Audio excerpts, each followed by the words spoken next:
with a royal guest who refuses to play by the rules. In just 34 seconds, a single comment would spark the most explosive confrontation ever broadcast on late-night television, ending with security escorting a prince off the stage while cameras kept rolling. Graham Norton had seen it all. Decades behind the desk, thousands of guests, countless unexpected moments. But nothing could have prepared him for what was about to unfold on this particular evening. The audience settled into their seats. The familiar theme music faded out, and Graham walked onto the stage with his signature warmth and charm. "Good evening, everyone, and welcome to the show," Graham said, his Irish accent putting the crowd at ease immediately. "We have quite the lineup tonight. Please welcome our first guest, Prince Harry." The audience applauded as Prince Harry walked out, waving briefly before taking his seat on the famous red couch. Graham smiled and leaned forward, ready to begin the conversation with his usual blend of humor and genuine interest. "Harry, wonderful to have you here. Thank you for joining us," Graham said warmly. "Thanks for having me," Harry replied, settling back into the couch with an air of casual confidence. Graham glanced at his cards and smiled. "Now, I have to ask because everyone wants to know. You've been quite vocal lately about your experiences, your life, all of it really. How are you finding things now?"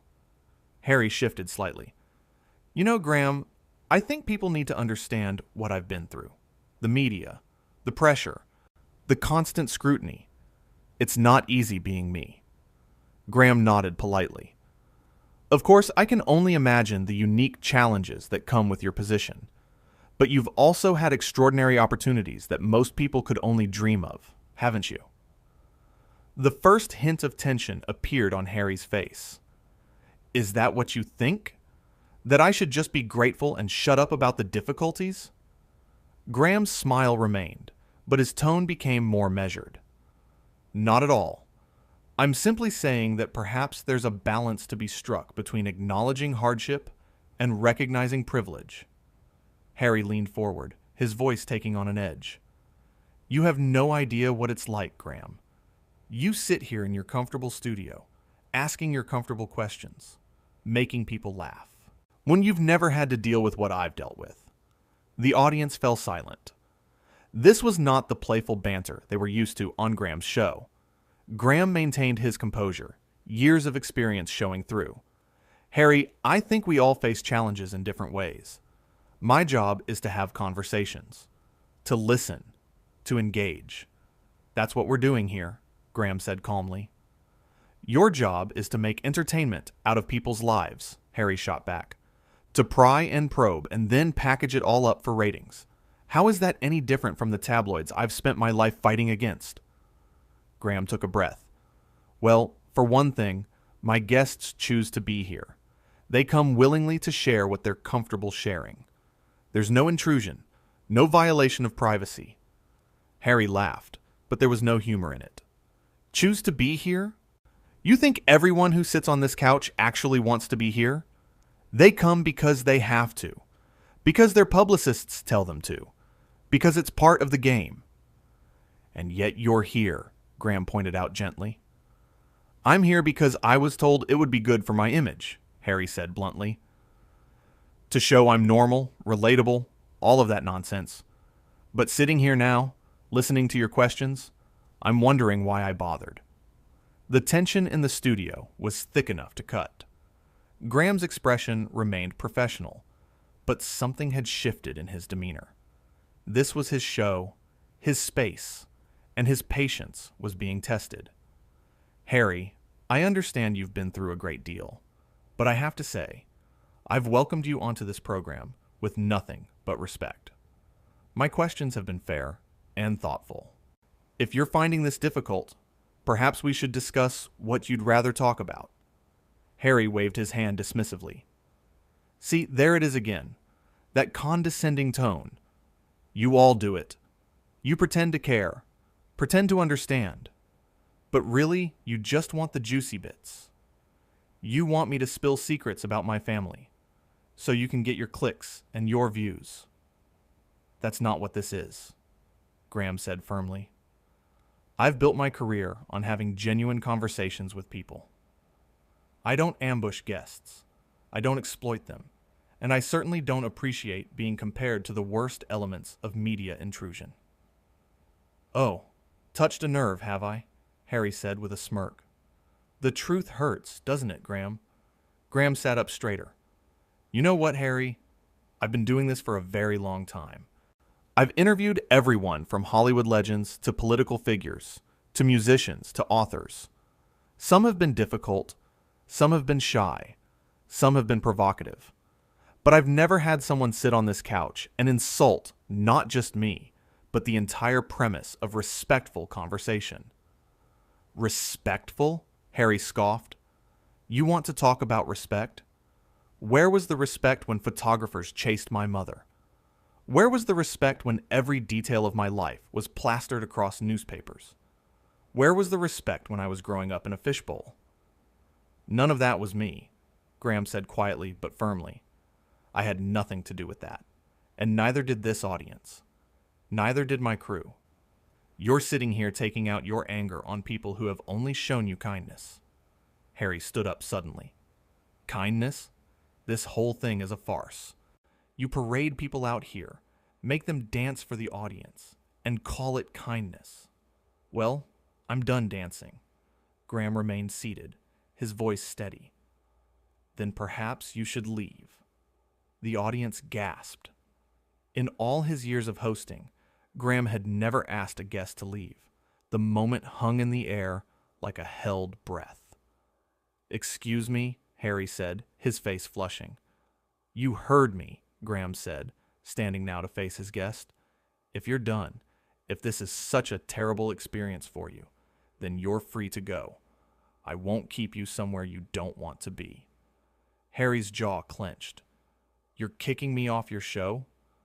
I'm giving you the choice you claim you never have, Graham replied evenly.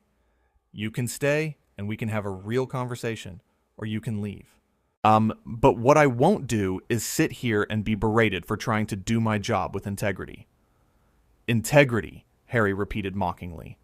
That's rich coming from someone in your industry. Graham's expression hardened. My industry? Harry, you've spent your entire adult life using the media when it suits you, giving interviews when you want to share your story, posing for photographs when you have something to promote, appearing on programs like this when you need public support. You can't have it both ways. You can't use the platform and then spit on it. How dare you, Harry said, his voice rising. You don't get to lecture me about anything. Do you know who I am?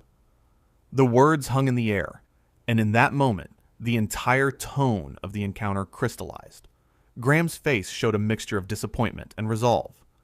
Yes, Harry, I know exactly who you are.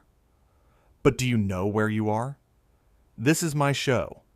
These are my guests, my audience, my crew.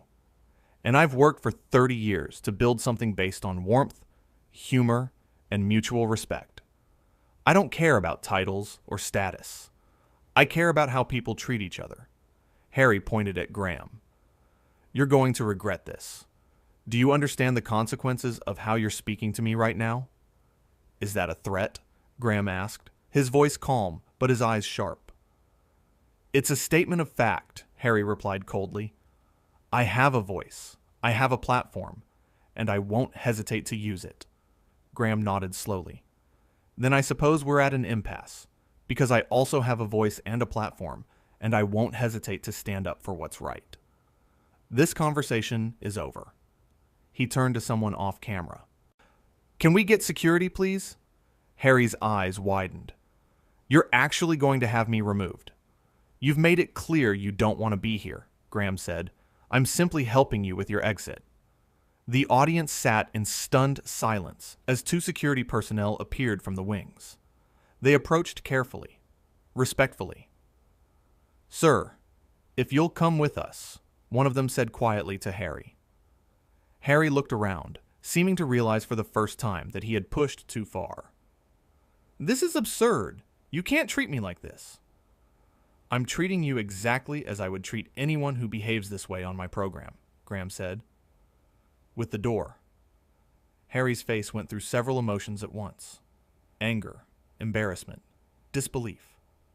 He opened his mouth to speak, then closed it again. Finally, he shook his head. Fine, I'm leaving. But this isn't over, Graham. Not by a long shot. It is for me, Graham replied simply. As security gently guided Harry toward the exit, he stopped and turned back one more time. You're making a huge mistake. Graham stood his ground, hands clasped in front of him. The only mistake I made was not ending this sooner when it became clear you had no interest in a genuine conversation. I hope you find whatever it is you're looking for, Harry. I truly do. But you won't find it by burning bridges with everyone who tries to meet you halfway. Harry stared at him for a long moment, then turned and walked off the stage, security following behind him.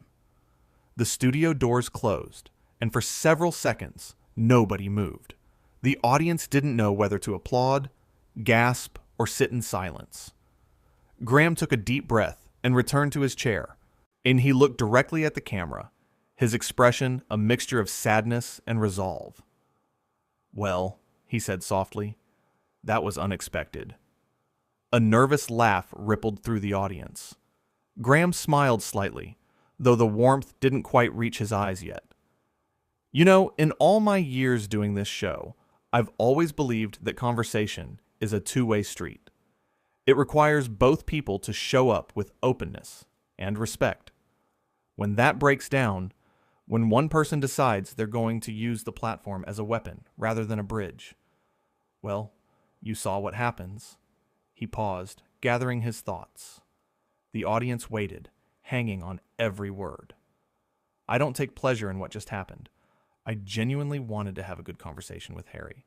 I think he has interesting perspectives and experiences to share. But I also won't compromise the values this show was built on. We treat people with kindness here.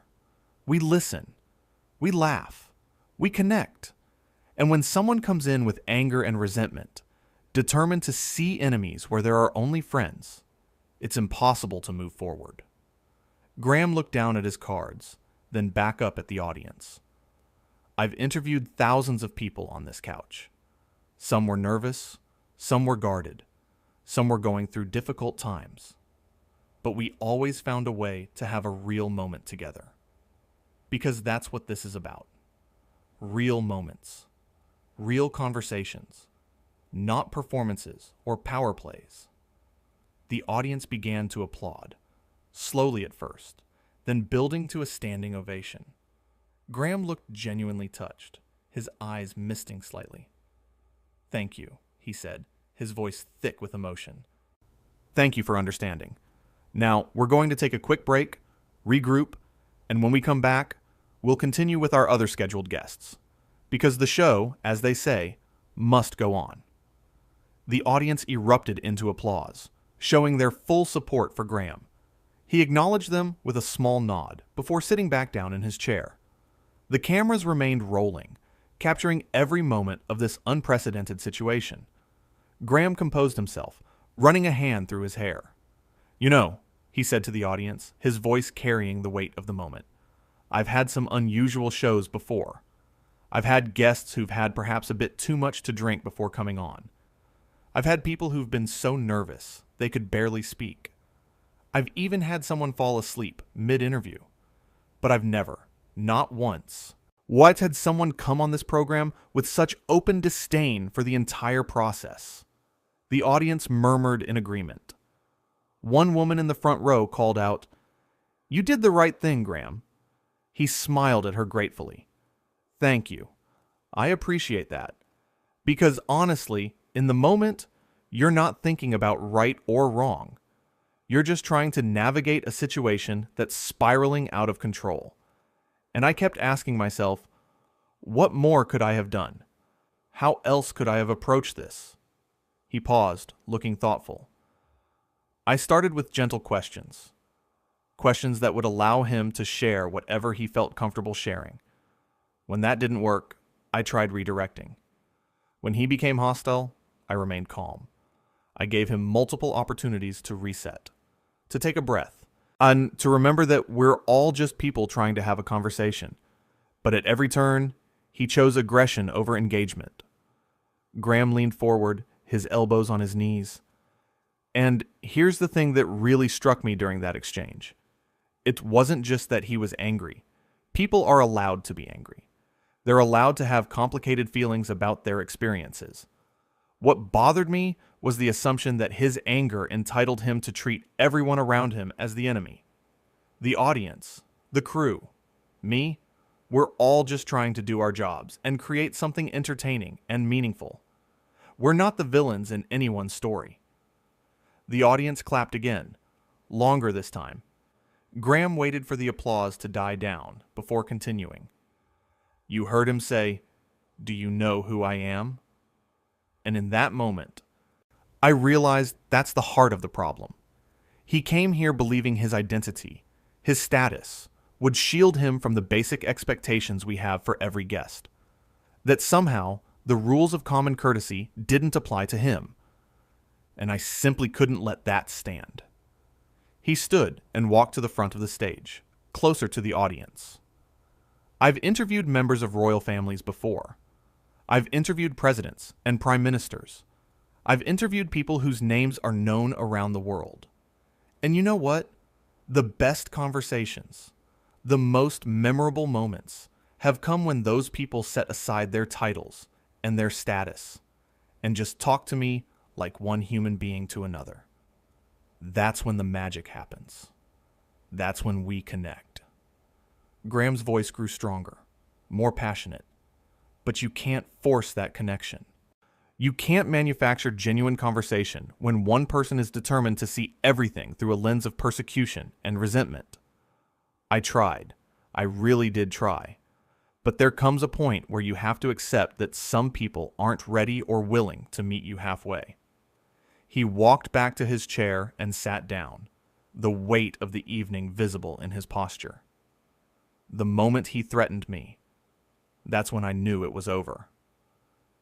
You're going to regret this, he said, as if the consequence of treating him like every other guest would be some terrible punishment, as if standing up for basic decency was something I should fear.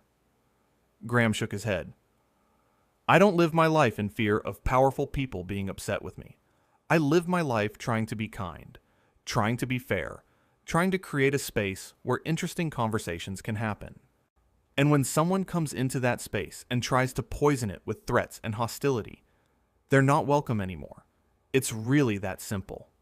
The audience member who had spoken up earlier called out again. He was so rude to you, Graham. You didn't deserve any of that. Graham's expression softened. Thank you, love. That's kind of you to say. And no, I don't think I deserved it. But I also don't think it was really about me. When someone comes at you with that much anger from the very start, it's usually about something much bigger. Something they're carrying with them. And while I have sympathy for whatever struggles he's facing, I can't allow those struggles to become weapons used against innocent people. He glanced at the empty couch where Harry had been sitting just minutes before. I wonder if he realizes what he did here tonight.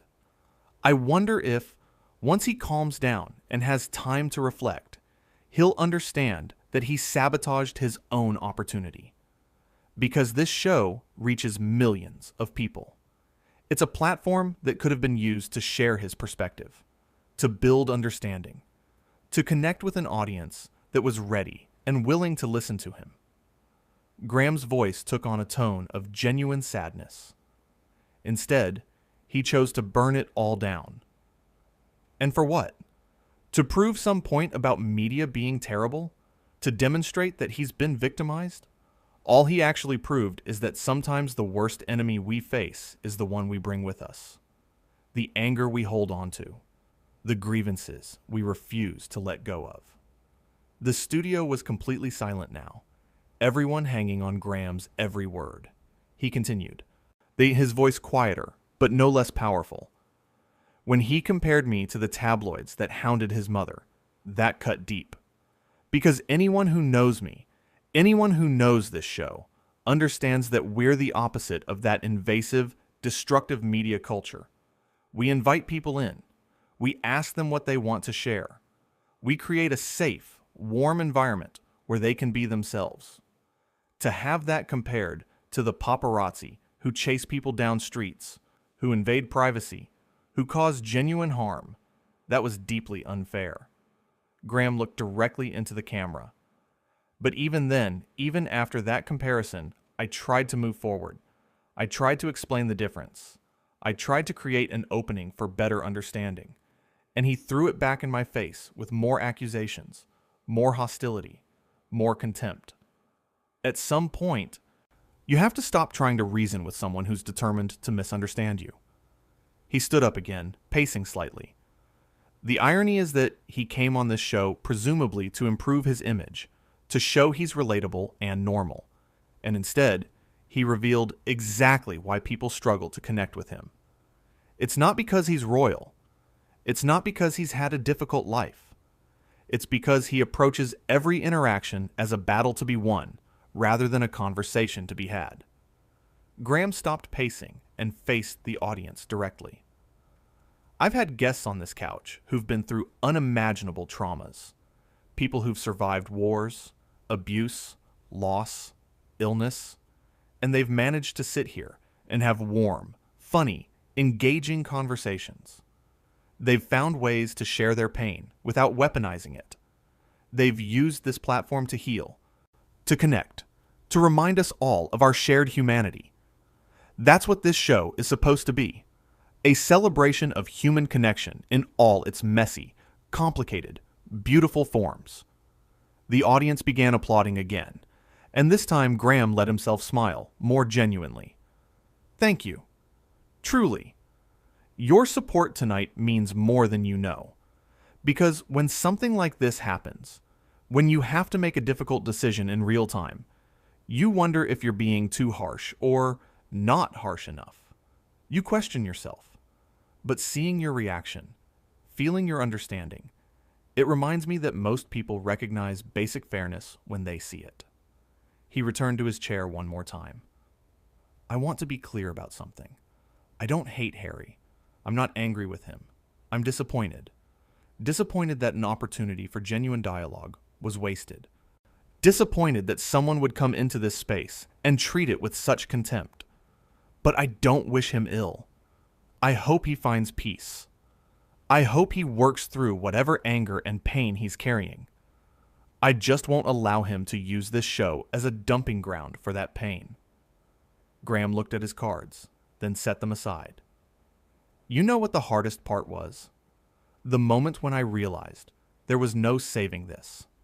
The moment when I understood that no matter what I said or did, he was determined to turn this into a confrontation. Because I always believe in the possibility of turning things around, of finding common ground. It's what I do. It's who I am. But tonight taught me that sometimes the kindest thing you can do is end a bad situation before it gets worse. The audience nodded, many of them looking emotional themselves. Graham's vulnerability in this moment was unlike anything they'd seen from him before. When I called for security, my heart was pounding, because that's not something I ever imagined doing.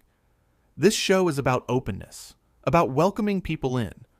To have to ask someone to leave, it goes against everything I've built here. But it was necessary. It was the only way to preserve the integrity of what we do. And I'd make the same choice again, even knowing how uncomfortable it was. He took a deep breath. The look on his face when security approached, it was a mix of shock and indignation. Like he genuinely couldn't believe there would be consequences for his behavior. And that, more than anything else, showed me how far removed he's become from normal human interaction. Most people understand that if you treat someone poorly, they're not going to continue welcoming you into their space. But he seemed genuinely surprised that the rules applied to him too. Graham's voice grew stronger again. Well, they do apply. They apply to everyone who sits on this couch. I don't care if you're royalty or a first-time actor doing their first interview. If you come here with respect, you'll get respect.